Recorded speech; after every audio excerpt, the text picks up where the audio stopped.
Assalamualaikum warahmatullahi wabarakatuh. Sudah, perkenalkan kami dari kelompok 3. Nama saya Almus Bamliza, saya dari IPS PS3, nomor saya 3. Saya Reva Dukaza, nomor absen 26 dari kelas 11 PS3. Saya Irfan Dwi Wibowo, nomor absen 16 dari kelas 11 IPS 3. Saya Sintia Ivana, nomor absen 29 dari kelas 11 PS 3. Saya Aulia Rahma Irunisa, nomor absen 7 dari 11 IPS.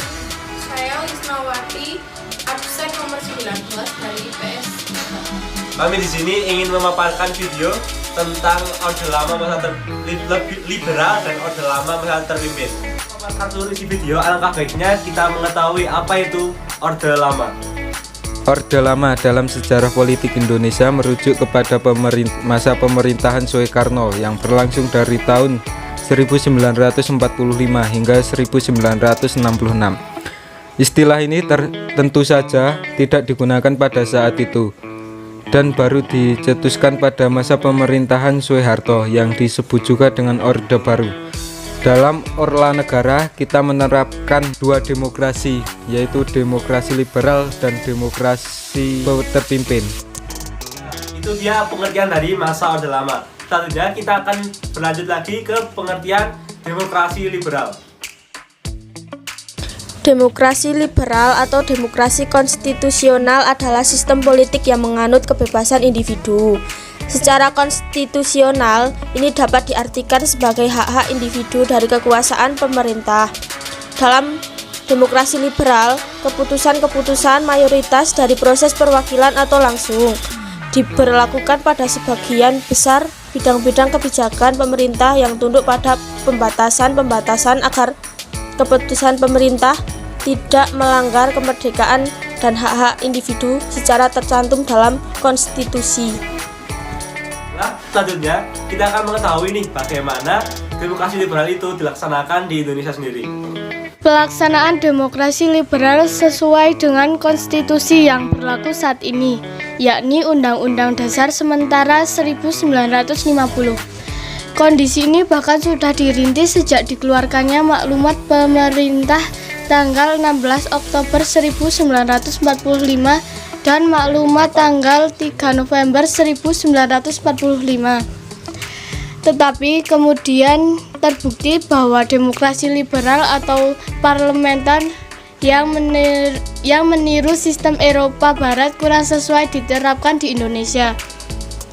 Tahun 1950 sampai 1959 merupakan masa berkiprahnya partai-partai politik. Dua partai terkuat pada masa itu yaitu PNI dan Masyumi. Silih berganti memimpin kabinet, sering bergantinya kabinet sering menimbulkan ketidakstabilan dalam bidang politik, ekonomi, sosial, dan keamanan. Nah, kan tadi kalian sudah mengetahui nih bagaimana pelaksanaan demokrasi liberal di Indonesia sendiri. Tentunya kita akan mengetahui kenapa dari demokrasi liberal tersebut digantikan menjadi demokrasi terpimpin di Indonesia. Pelaksanaan demokrasi liberal dapat digantikan dengan demokrasi terpimpin karena rakyat Pancasila menyadari Undang-Undang Dasar 1950 dan demokrasi liberal tidak cocok dan tidak stabil dengan jiwa Pancasila dan Undang-Undang Dasar 1945 sehingga dikeluarkan Dekrit Presiden 5 Juli 1959. Sistem ini tidak stabil, kabinet sering berganti yang akhirnya berdampak pada tidak dijalankannya program kerja kabinet sebagai mestinya. Partai-partai sering bersaing dan menjatuhkan. Sementara itu Dewan Konstituante yang dibentuk melalui pemilihan umum pemilu 1955 belum juga menyelesaikan tugasnya, yakni menyusun undang-undang dasar yang baru. Selanjutnya, sebelum kita mengenal lebih jauh bagaimana demokrasi terpimpin di Indonesia, alangkah baiknya nih kita semua mengetahui apa itu demokrasi terpimpin. Apa itu demokrasi terpimpin? Demokrasi terpimpin merupakan penyeimbang kekuasaan antara kekuatan politik militer, Angkatan Darat, dan Partai Komunis Indonesia, dan Presiden Soekarno sebagai balancer di antara keduanya. Ya, kita akan mengetahui bersama-sama bagaimana pelaksanaan demokrasi terpimpin di Indonesia. Pelaksanaan demokrasi terpimpin di Indonesia. Masa kepemimpinan Insinyur Soekarno sebagai Presiden Republik Indonesia merupakan bagian dari sejarah bangsa yang amat penting. Pada saat menjadi kepala negara, Soekarno pernah mencoba beberapa sistem pemerintahan. Salah satunya adalah demokrasi terpimpin.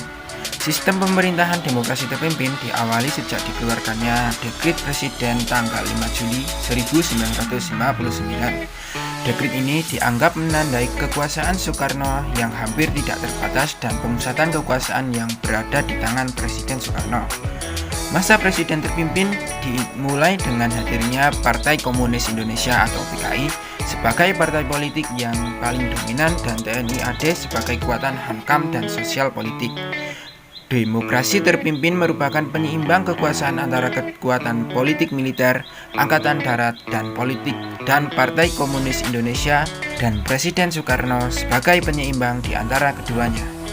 Pertentangan antara Presiden Soekarno, TNI AD, dan partai-partai politik dalam konteks demokrasi terpimpin menjadi kajian penting dalam melihat kekuasaan Presiden dalam kurun waktu berlakunya Undang-Undang Dasar 1945 di Indonesia.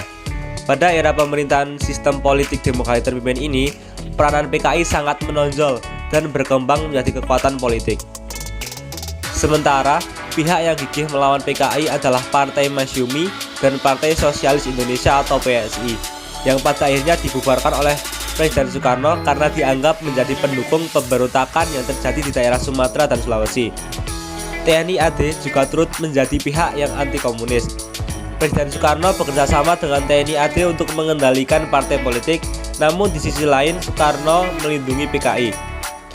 Soekarno membutuhkan PKI karena merasa terancam akan kemungkinan pengambil alihan kekuasaan oleh Angkatan Darat. Maka terjadilah persaingan antara tiga kekuatan, yaitu Presiden, TNI AD, dan PKI. Otoritas kedudukan Soekarno sebagai penentu kebijakan politik menjadikannya sebagai ajang perebutan dua kekuatan politik antara TNI dan PKI untuk saling mendekati dan mempengaruhi Presiden. Sekian presentasi video kelompok dari kami. Bila ada kesalahan mohon dimaafkan. Wassalamualaikum warahmatullahi wabarakatuh.